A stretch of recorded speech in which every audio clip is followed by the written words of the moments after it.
Okay, hello everybody, welcome back, and thank you again for joining us for the 5th Annual Aspen Cyber Summit. I'm Vivian Schiller, the Executive Director of Aspen Digital, and it is my pleasure to introduce our next section about disinformation and the 2020 election, and what I'm sure is going to be a particularly fascinating conversation today with some of the smartest and most interesting and most fun people that I know in this topic.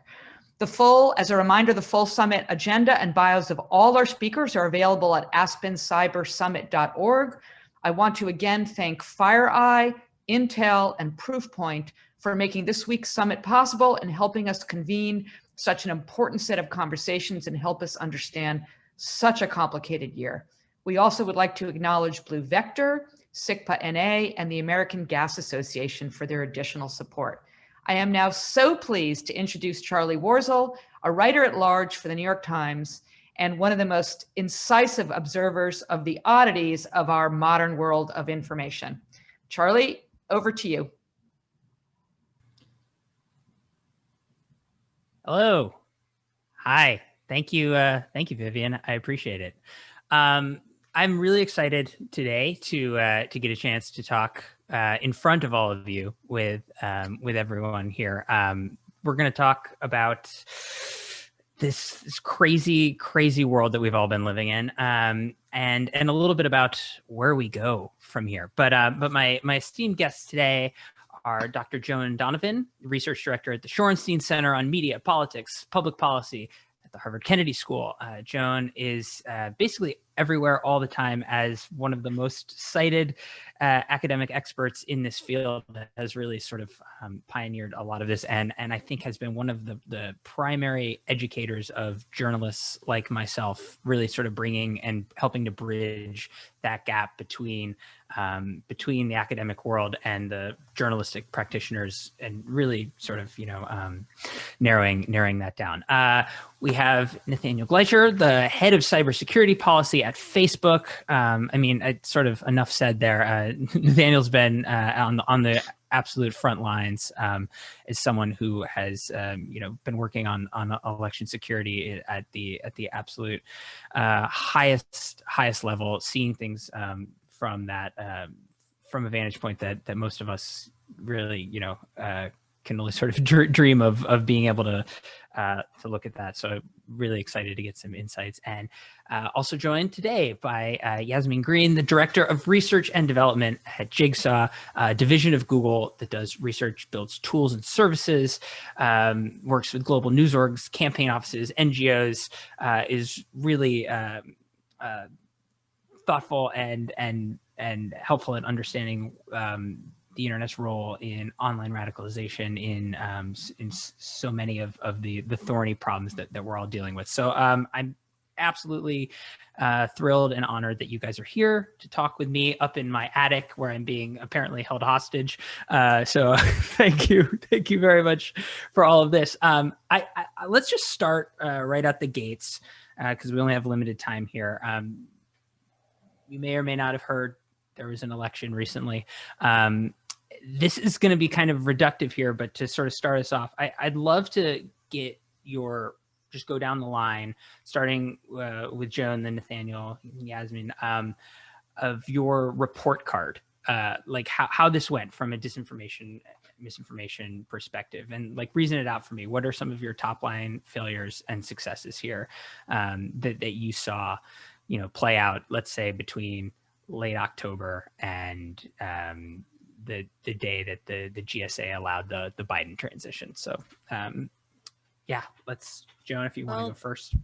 Thank you for the introduction, and thank you for having me. And I could not be nearly as smart as I am without the patient contributions of my colleagues and teammates, as well as everybody else in this field, including our industry experts on this panel today. There's been a lot of conversation over the last several years about how do we deal with what's going to happen in 2020.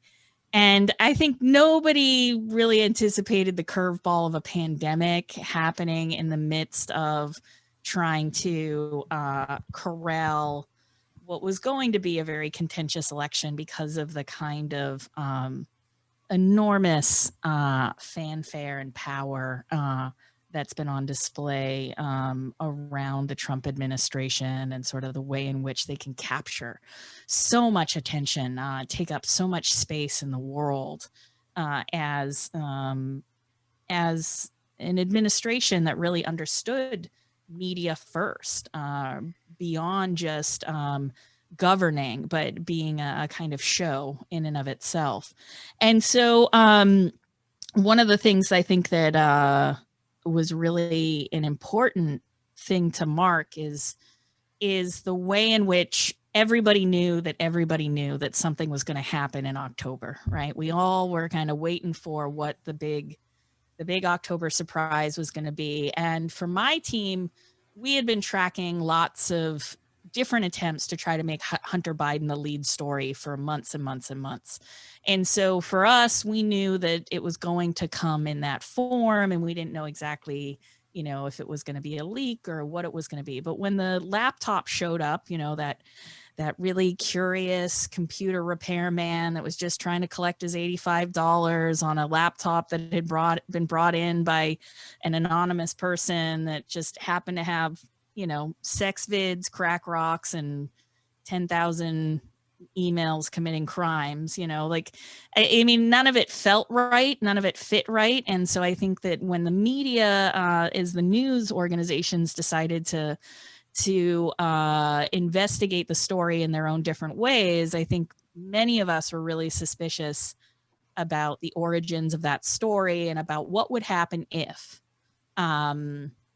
people were to uncritically accept this malinformation, let's call it, as fact, and run with it, and then how that might sway people's attitudes about the challenger Biden. And so I think that for me, one of the biggest non-surprises but interesting ways of handling a moment like that played out in October, as well as how the media had to grapple with dealing with Trump getting coronavirus.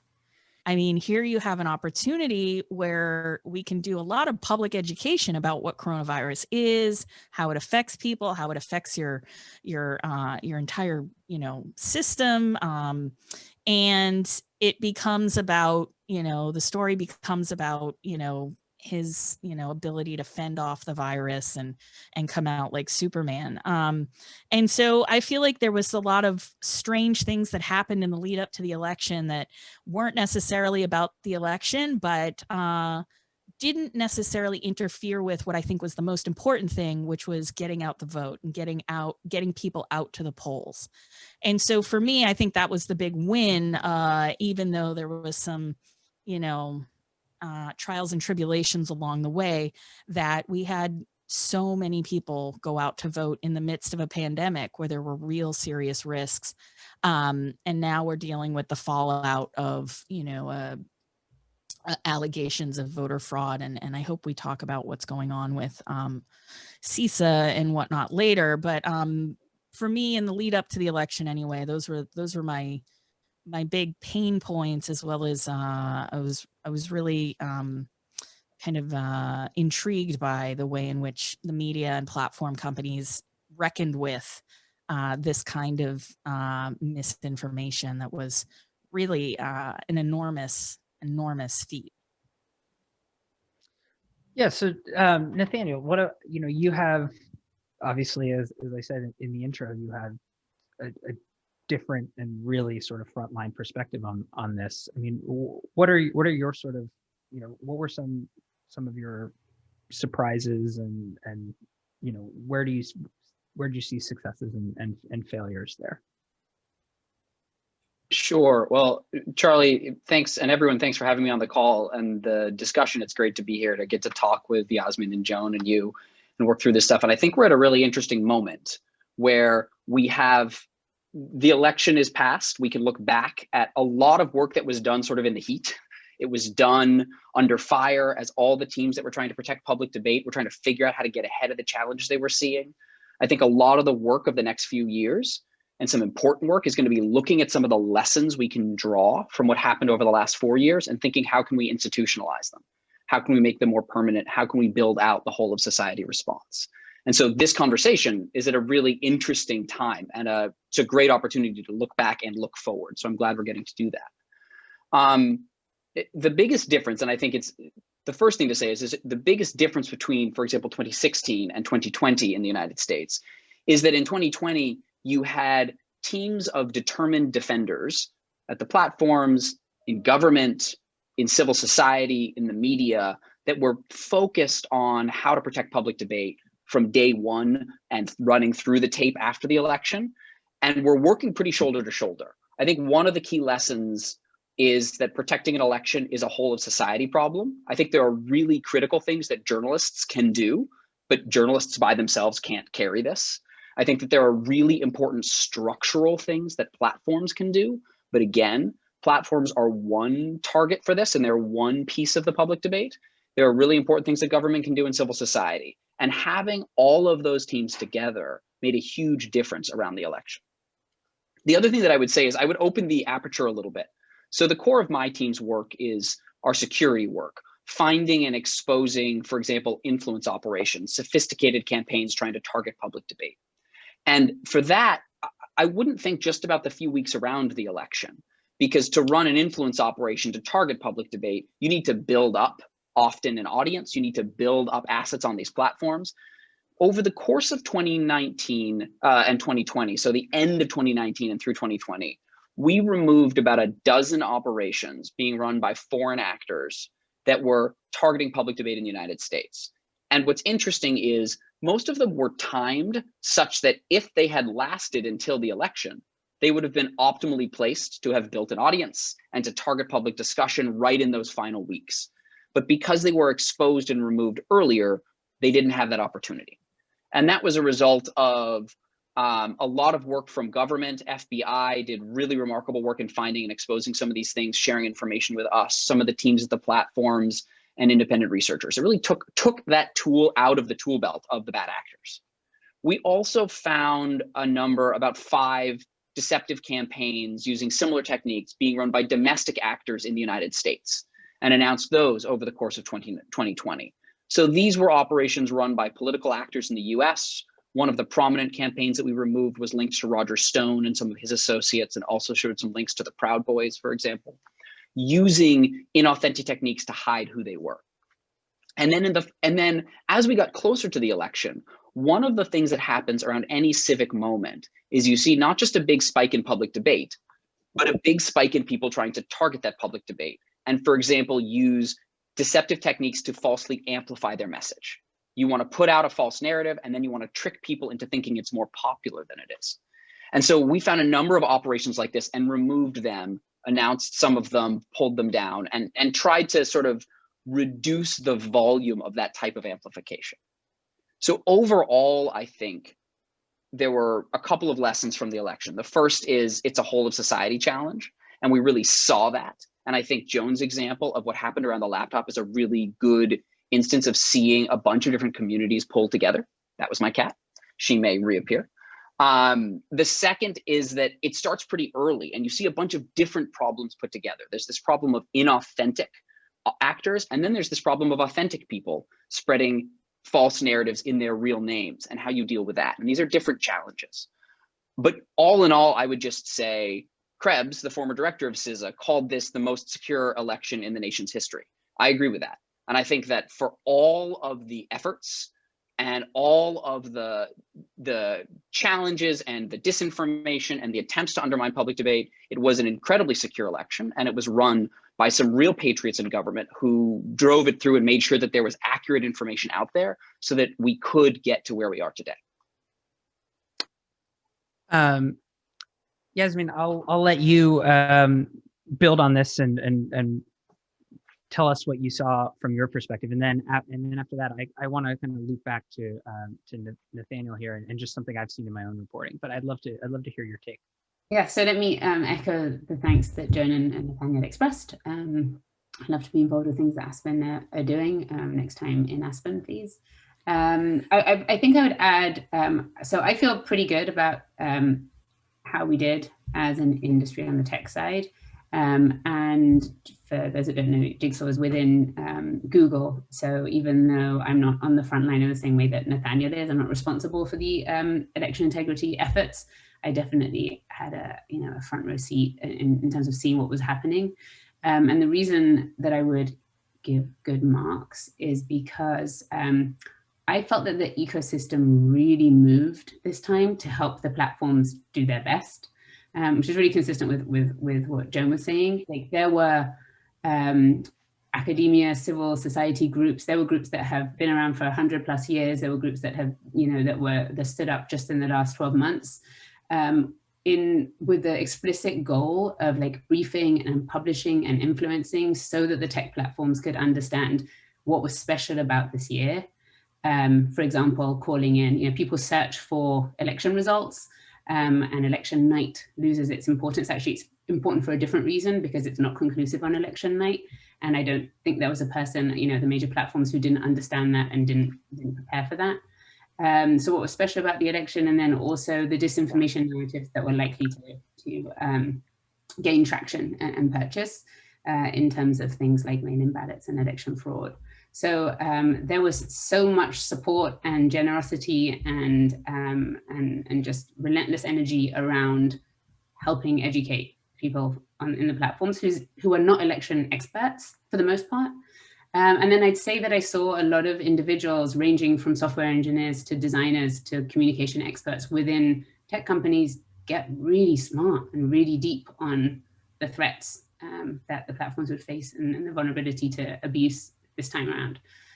So I feel really good about that. I also think I'm interested to get to how much these wins will benefit us going forward, just in terms of like, we can't get so deep and so smart on on every issue that that is the context for disinfo. And so I'm hopeful, like Joan, that that COVID is going to be another one where you're going to have a lot of people at the tech platforms getting really smart on vaccine development, life cycles and other aspects that people will be interested in using search and social media to find out about. I think all that is super important to keep in context here. But one thing that I wanted to push a little for all of you on is, at the same time, I think this was a huge win across the board. There was security, like even from the basic like counting the votes standpoint. Like this was ran very smoothly in a lot of states where there were even some concerns on the ground. Like it seems like things went really very smoothly. But one thing that I think is hard to reconcile that with is that we had, coming from the White House, we had just a absolute waterfall of misinformation directed at undermining the integrity of the election. We have a lot of activity on these platforms from people in service of that, and I think that there's still a very dangerous feeling talking to people in my worlds that there's going to be a very large swath of the population that that perceives this election as illegitimate, and that's something that we're just going to have to carry through and deal with. And I'm just curious how you guys how you guys think about that, because in one sense, there's so many things that were done right. There was so much pre-bunking and planning and education, and I think that it's basically things went off almost as well as one could hope for, and yet still we're dealing with a really, really difficult and very concerning issue coming from a minority of the country, but still a very significant portion. So I'm curious how you guys kind of grapple with all of that, and whoever wants to take it first. But I personally have a really hard time as a journalist weighing those two things, the successes and just the reality that there's a lot of people living in an alternate reality right now.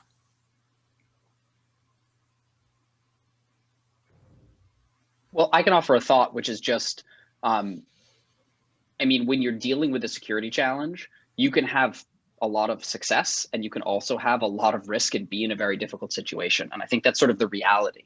We know that I mentioned there were sort of two components here, right? You have actors that are trying to be inauthentic, and then you have people that in their authentic voice are pushing false narratives. And when you have really prominent figures, and when you have prominent figures in the White House or in government pushing those narratives, that's an incredibly hard challenge for public debate and for the system of public debate. And it's interesting, one of the consequences of working at Facebook is you protect elections around the world. Since 2016, we've protected more than hundreds of them. And my team has worked on them in a bunch of different countries. And we've seen what it's like to be in situations when the government is a determined driver of deception, right? In this context, we had some very strong voices from government in civil society, at CISA, at FBI, who were really key players in dealing with this. But whenever you have prominent voices pushing these narratives, I think that's a hard challenge for all of the public debate. And it's not an easy question. One of the lessons, whether you're talking about a foreign actor or a domestic actor or whoever, that I think we should take away from this is influence operations or manipulation is most effective at times of uncertainty. It's most effective at times of where people don't know what the right answers are. And they're looking for answers, and they're looking for someone to lead them. And how we get accurate information out and we amplify it so people can see it and feel confident and do the judging themselves, how we put more context around public debate is, I think, extremely important. It doesn't remove these challenges, but it does make us more resilient to them. And it's something that I think the platforms need to think a lot about. I also think it's something media needs to think a lot about, and did, quite frankly. How do you cover these stories? How do you get this information out there? And how do you responsibly engage with this, given the prominent voices it's coming from? I think from my perspective, when I start to think about misinformation at scale, right? Everybody knows that meme, like, can't go to bed right now, honey, somebody's wrong on the internet, right? That's not what we're dealing with here. We're dealing with a problem of scale, right? And the top Silicon Valley social media companies have spent a lot of money, resources, time over the last decade scaling their services. So it's not, it doesn't take a sociologist to tell you that when you build something that large, that very powerful people with resources are going to try to turn it to their advantage, especially when it's pretty much an unregulated broadcast amplification system. Not broadcast in the traditional sense of like their publishers, but broadcast in the sense of what social media does really well is scale information, right? And we saw this with some of our most important movements of the last decade, including Black Lives Matter. Nobody would probably know the names of people like, Walter Scott or Tamir Rice if it hadn't been for access to social media and people being able to get the evidence out. And so there are clear instances where we know that scale is going to matter in terms of forcing accountability. The issue is when those righteous uses of social media are turned against us by people who are really trying to push information in their own vested, interest. And right now we're, working through a deluge of misinformation about, very nuanced topics, right? They're always trying to split things. First it was absentee ballots versus mail-in ballots. You got to understand the nuance. And now it's not voter fraud, it's election fraud. You got to know the nuance, right? And as people start to search for that nuance, as Nathaniel's saying, like, that's when they end up encountering misinformation. And this is where, the vaccine question is going to be a really potent one, because when people start looking up mRNA because they don't know what the vaccine does, you don't want them finding medical misinformation before they find accurate information. And so, but the question of scale and power is really at the center here, which is when people in power can use that scale against society, then we have to think differently about what the product even is. So I think this is a good place to kind of pivot to actually where, Yasmin, you said you were hoping we would go, which is taking some of these lessons and things that we have seen, and moving them towards, the next phase, a lot of that, which will be this vaccine rollout, which will be, the continuing fight against COVID misinformation, and all that to do with the pandemic. It's going to be obviously a very dark winter, and then followed by probably a very unprecedented time period and rollout of a worldwide vaccine. I am curious a little bit about, what Joan sort of addressed it, but we're seeing, the way that these nuances are exploited, the way that this news is made to be a little more convoluted, that the vagaries involved will be sort of weaponized against people, so that you can open the door for medical misinformation, vaccine information. But I'm curious, Yasmin, as you sort of survey, the next couple months, what are some things that you've noticed with the misinformation in the in the pandemic in the last 9 months, but also what you saw from bad actors exploiting the election, and how you are sort of preparing for the anti-vax and medical misinformation onslaught? Yeah, it's interesting to compare the COVID conspiracy theories and disinfo campaigns with other conspiracy theories. Like, we've been doing a project with RAND, with Bill Mosdino and Ted Thomas, where we've looked at 4 different conspiracy theories, COVID and anti-vax actually separately, and then white genocide, which is the notion that that Jews are plotting to dilute the white race, so that they can oppress the white race, and alien visitation, because we wanted one that wasn't antisocial, from the outset. And the goal of the project was to collect 150 posts and documents from social media, and then compare the linguistic markers to see what we can understand are the attributes and differences between them. And I went into this conspiracy research thinking like white genocide is at one end, because all the lone shooters who've left manifestos and have been motivated by race have mentioned it explicitly, so it's linked to violence. And then at the other end is like a whole host of like JFK assassination, or maybe even flat Earth. And we've done a bunch of ethnographic and our technical research that has added a lot of nuance to our understanding of conspiracy theories. One being that there are people who believe in a white genocide, and I've interviewed half a dozen of them face to face the end of last year, who aren't about to be mobilized. They just think that happened, but it's a passive belief that they have. They're not consumed by it. They can't tell you who it was, who's behind the scenes, who they want to take action against. And you have people, and we met some who are like flat earthers and believe in and can tell you exactly who it is, who's like from NASA, who's propagating the spherical worldview, and who against whom they want to take action. And you could get them to say that they'd use their gun against these people. And so I think that the disinfo space and conspiracy theory space is much less easy to categorize and plot on a harm spectrum. And looking at the linguistic markers, it's interesting that the traditional anti-vax discourse is really focused on the public good of health and protecting children.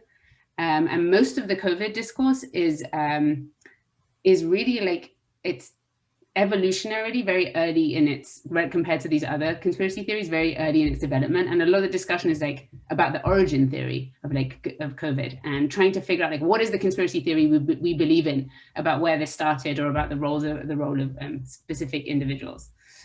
So I think there is like the COVID conspiracies, like someone made the analogy that 9/11 used to be that truth and movement was the gateway conspiracy theory to conspiracy belief for the masses, and that COVID represents what that is today. That actually believers in 9/11 trutherism are contracting, and COVID is expanding, and like we're figuring out what the parameters of that are.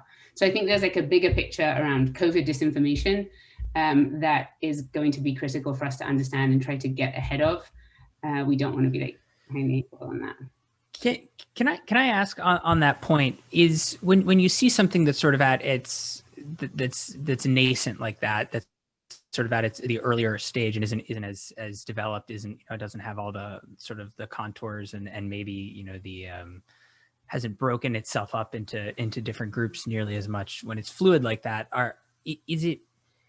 does that make it more difficult from your perspective as a problem with, to sort of solve for and in, or is it actually, is it sort of easier when groups aren't as hardened in their beliefs and everything is a little more fluid? How should we be thinking about that?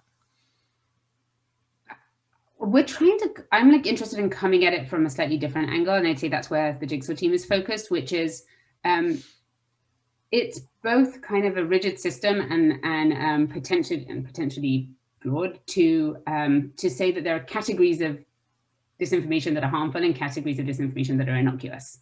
Because there are things that we might think from the outside, well, flat earthers, for example, that's just, that's fine, that's their business, we don't need to be worried about it. And we might think that, every mention of anything to do with race or immigration or something is dangerous. And I think there's an opportunity for us to look at what are the attributes of discourse that might make something violent online or offline, or might pose other types of harm. And so things like a focus in the discourse on personal roles, like it's not just us versus them and a lot of stance taking, but I'm really interested in saying who the them is and getting detailed about it. And then also this notion of social distance, creating distance between the people that you're talking about. So I would love to get to a point where we don't have to say it's elections and COVID. Those are our two disinformation priorities for the next year. But actually we can say, we can anticipate when campaigns are starting to engage in dangerous othering or other types of rhetorical moves that that mean that we may not want to promote that type of speech on our platforms.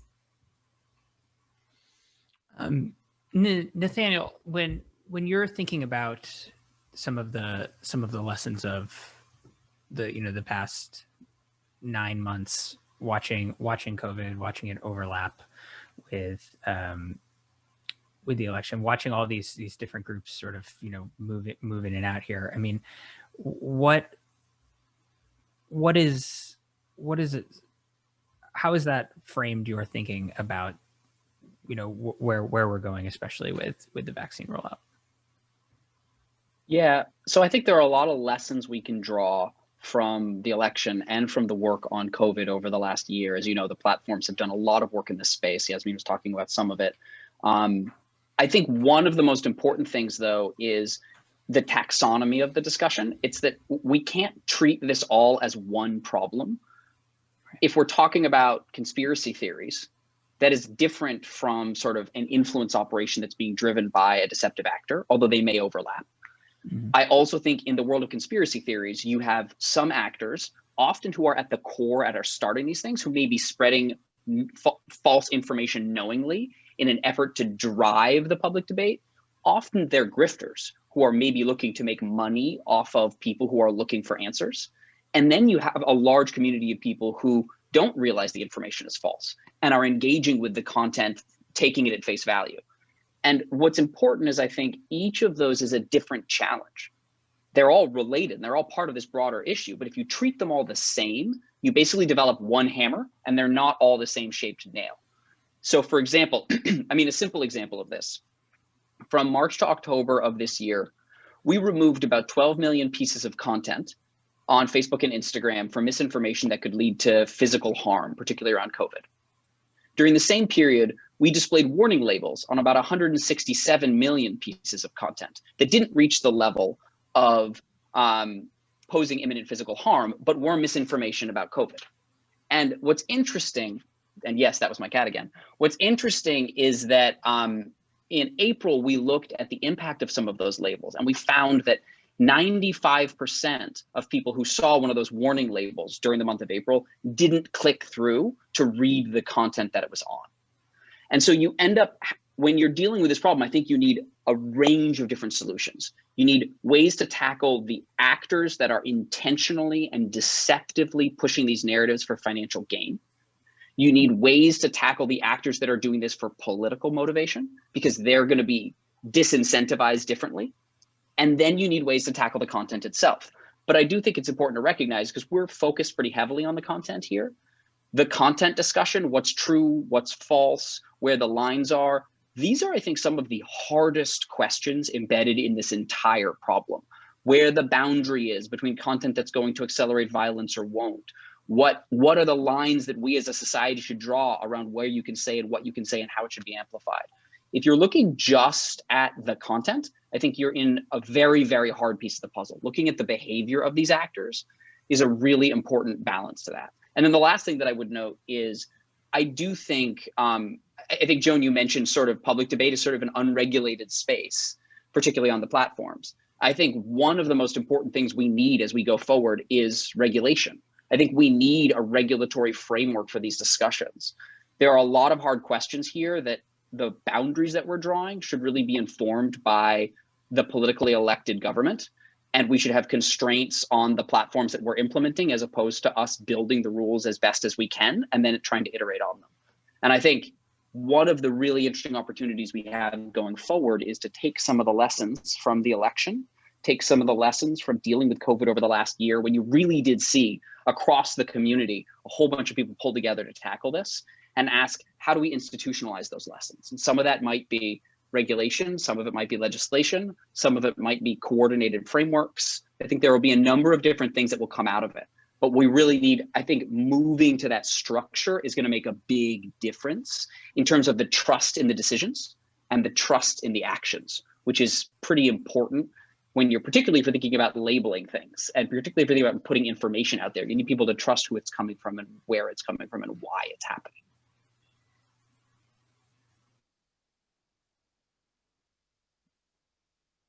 You know, to that end, talking a little bit about different frameworks, about different interventions, solutions, whatever you want to call it. Apparently, my internet connection is unstable, so whatever that means. If you can hear me, if I drop out or anything, let me know. You're back. We can hear you. I love your unstable Zoom telling me that, as if I didn't know already. Okay, so you when don't need a therapist, right? It's just Zoom. Zoom tells you you're unstable. It's fantastic. So to this end, Joan, I've seen you tweeting some recently about the rumor control page on CISA and how it's like, one of the most important web pages on the internet.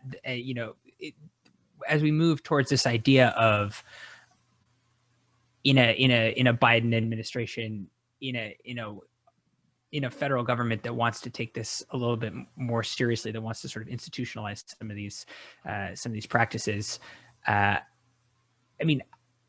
I'm curious, using that page, Joan, as a maybe a bare minimum starting point. Like, what are you thinking about in terms of what the government can do here from an institutional standpoint? Is it just things like rumor control and having basic spaces that people can access that have the seal next to it that you can maybe have a little trust, or how's your thinking on that?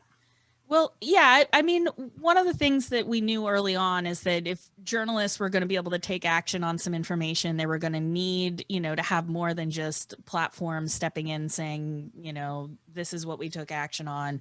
The rumor control idea is basically, you have this government agency whose job it is to communicate about election security as well as other security issues. And so in the face of knowing that there was going to be a lot of different rumors circulating, and we're going to have this very compressed public sphere where a lot of people were going to be online, it seemed rather important to have a place where some authoritative source were going to be able to say, we acknowledge that this rumor is circulating, and here is, our take on what the evidence should look like. The hard part about that is when we move into scientific information, you'd think things would get clearer, but they also become much more murky in the sense that science takes a long time to develop. There's lots of debate. And one of the things that we've been looking at as a research team is actually trying to look very deeply at, those who are putting out preprints or scientific information quickly. Well, what what about the openness of that? Just like the openness of social media could be leveraged by disinformers. And then what agencies would be the right ones to try to step in and clarify some of that, or not even just government agencies, but also potentially scientific professional associations. And so I think that that's really important, that we have these kinds of spaces where more authoritative and more accurate information can circulate, because by and large, I do think we have a distribution problem. I often say that truth needs an advocate, and it's because truth doesn't really have an influencer, right? Like there's just not a lot of people out there that is like, hey, sky's still blue, right? And so, but when it comes to regulation, and I've been in Congress a few times this year talking about misinformation. It's a really thorny, sticky issue around particularly the policies that are in place, and then lots of like, well, what happens if, some regulation goes awry and we don't know how to undo it? Sort of like the situation that we're in right now with protections under 230. It's like, if something were to destabilize that, what might happen? And so the regulation question, I don't know if it actually comes from the American government. I think that we're going to get regulation in other countries that are then going to shape the technology that is then malleable in the sense that, or flexible, which will then be the kind of technology that would kind of blanket the earth. And so from my perspective, I'm still very, very skeptical about what regulation might look like, but I am fairly hopeful that if we can get some scientific associations, as well as some really smart folks that are already being included in the COVID task force, as well as I think we need misinformation people on the COVID task force, that we can deal with this problem as it happens and iterate as we learn about what are really going to be the big flaws of misinformation, medical misinformation, as it scales, even if it's just the kind of stuff that Yasmin was talking about, that are just ideas about where this came from, right? How does that then trigger in people's minds ideas about what their real risk is, or what the possibilities for mitigation of COVID-19 are, if you're already believing that it comes from this odorous bioweapon space? Then the idea that a vaccine is somehow going to fix it maybe doesn't resonate with you. And so we do have to consider all of these things as connected. And unfortunately, I often view technology as a process, not a product. I don't know if there's any, world beyond this. I do think that we will increasingly move towards standardization of practices. And my hope is that we don't do any unneeded damage in the process. Yeah, I mean, I think it's such a great point, especially talking about the preprint stuff. I mean, a real problem I noticed even for myself as an information just consumer was this string of seemingly scientific, like seemingly, you read it and you're like, oh, that sounds right, and everyone has doctor after their name, and they come from institutions in academia that I've been told to trust, and yet you can't trust all of us. And trust me, but you can't. and yet at the don't same trust time, anyone at Stanford. No, I'm kidding. No, I'm not. Yeah. Okay. This is great. Now we're just seeding our own disinformation in the universe. No, I think it's really true that it is so difficult because the science is happening so quickly, and because people are just trying to get things out there to put their foot in the door and plant their flag in the ground, and it's incredibly difficult in that way. We have about like 4 more minutes, and something I wanted to address. It's a little bit tangential, but I think since I have you all in this room, I do want to talk about it. It's starting with Yasmin, which is that something I'm quite worried about is the effect of this pandemic on radicalization, on entrenchment into these toxic information spaces, people losing jobs, people being stuck at home. We've seen reporting suggesting the link between this type of behavior, QAnon growth, anti-vax growth, just general misinformation, general trolling, abusive behavior, and Yasmin, Jigsaw has done a lot of work in this space, and I'm just curious. This is sort of my standard question, but like, this is a problem. I think it's probably getting worse. It's going to continue for a while. How are you all thinking about trying to combat this? Is this something we just have to sort of live with, or are there ways you're thinking we can make this, we can ameliorate this a little bit in the months to come? Is this the impact on radicalization, accelerating effect on radicalization? Yeah, exactly. Yeah, and I'm going to make this really short because Joan is the world expert on this topic. But we did actually publish something just today, so I appreciate the plug. Check it out on jigsaw.google.com, which is our research from on the topic of violent white supremacy, and based on interviews with experts like Joan, but also interviews with 36 former violent extremists and people who've recently come out of movements like Atom Waffen Division and the Base. And we are definitely hearing corroborating testimonies to what you just said, Charlie, which is that the environment